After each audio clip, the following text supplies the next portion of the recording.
आदरणीय मेरे प्रिय दोस्तों और भक्तों, भगवान श्री कृष्ण के जन्म के पश्चात भगवान श्री कृष्ण ने वत्सासुर का उद्धार किस प्रकार किया, यह सूक्ष्म वृत्तांत लेकर आपके समक्ष हाजिर हुआ हूँ।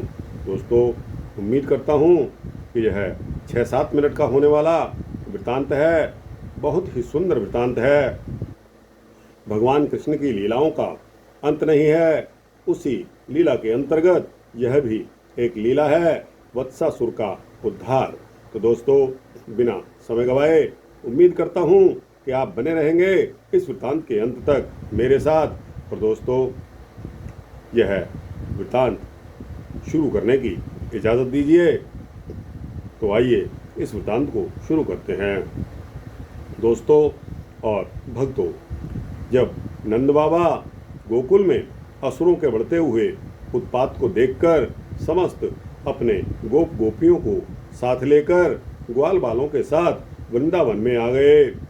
वृंदावन का हरा भरा वन, गोवर्धन पर्वत और यमुना नदी के सुंदर सुंदर तटों को देखकर भगवान श्री कृष्ण और बलराम जी के आनंद का तो ठिकाना ही नहीं रहा। उनके मन में विशेष प्रीति का उदय हुआ। भगवान श्री कृष्ण का अपनी मधुर लीलाओं से गोकुल की तरह वृंदावन में भी ब्रजवासियों को श्री कृष्ण आनंदित करते रहे। थोड़े ही दिनों में वे बछड़ों को भी चराने लगे।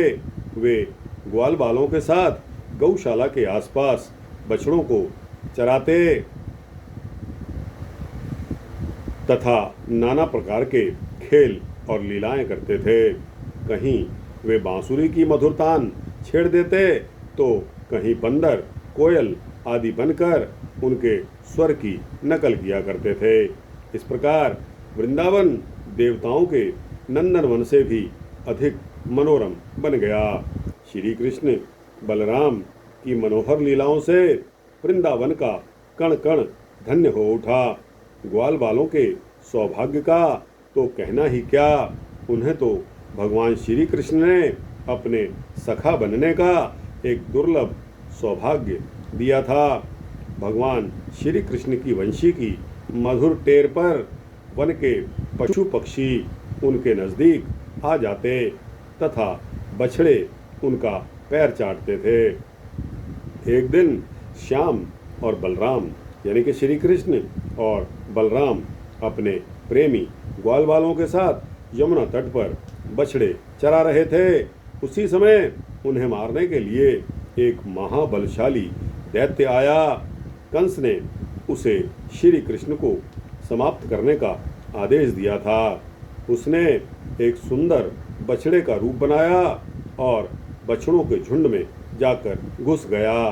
वह देखने में इतना सुंदर था कि सभी देवता उसे देखते ही मुग्ध हो जाते थे। उसका नाम था वत्सासुर।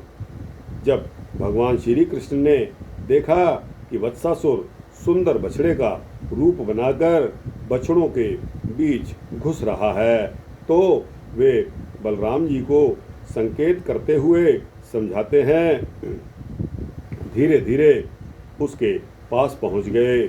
वत्सासुर ने सोचा कि श्री कृष्ण मुझे पहचान नहीं रहे हैं और सुंदर बछड़ा समझकर स्वयं मृत्यु के मुख में चले आ रहे हैं। आज मैं गोकुल में मारे गए राक्षसों का बदला इस उद्दंड बालक को मृत्युदंड देकर लूंगा।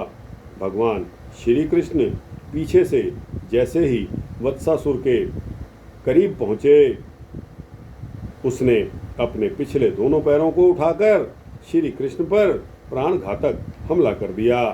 गोपाल ने देखते ही देखते उसके दोनों पैरों को फुर्ती से पकड़ लिया और उसे उठाकर आकाश में जोर से घुमाते हुए सामने कैथ के पेड़ पर पटक दिया। उसका लंबा चौड़ा शरीर कैथल के वृक्ष को गिराते हुए धरती पर गिर पड़ा और उसके प्राण पखेरु उड़ गए। मरते समय उसने अपने विशालकाय दैत्य शरीर को प्रकट कर दिया। वत्सासुर का वध देखकर ग्वाल बालों के आश्चर्य की सीमा न रही। वे प्यारे कन्हैया की भूरि भूरि प्रशंसा करने लगे। देवताओं ने भी बहुत आनंद से फूलों की वर्षा की। वत्सासुर के वध की घटना को सुनकर सभी गोप और गोपियां आश्चर्यचकित रह गए। नंद बाबा और यशोदा मैया ने श्री कृष्ण की बार बार बलैया ली और इस विपत्ति से उन्हें सुरक्षित पाकर उनसे सैकड़ों गोदान कराया। तो दोस्तों, भगवान कृष्ण जब उस बछड़े को, जो कि बहुत सुंदर दिखाई दे रहा था लेकिन वह अन्य बछड़ों से अलग था, भगवान तुरंत पहचान गए और उसकी ओर बढ़े। उसको उठाकर दोनों पैर पकड़कर उसको घुमाया और फेंक दिया। पेड़ पर जा गिरा। दोस्तों, वह पेड़ भी नीचे आ गया और बछड़ा भी नीचे आकर उसने राक्षस का रूप, अपना विकराल रूप धारण करके और कैथ के वृक्ष को, दोनों को कन्हैया ने जब नीचे धराशायी कर दिया, तब कन्हैया की घूर घूर प्रशंसा होने लगी।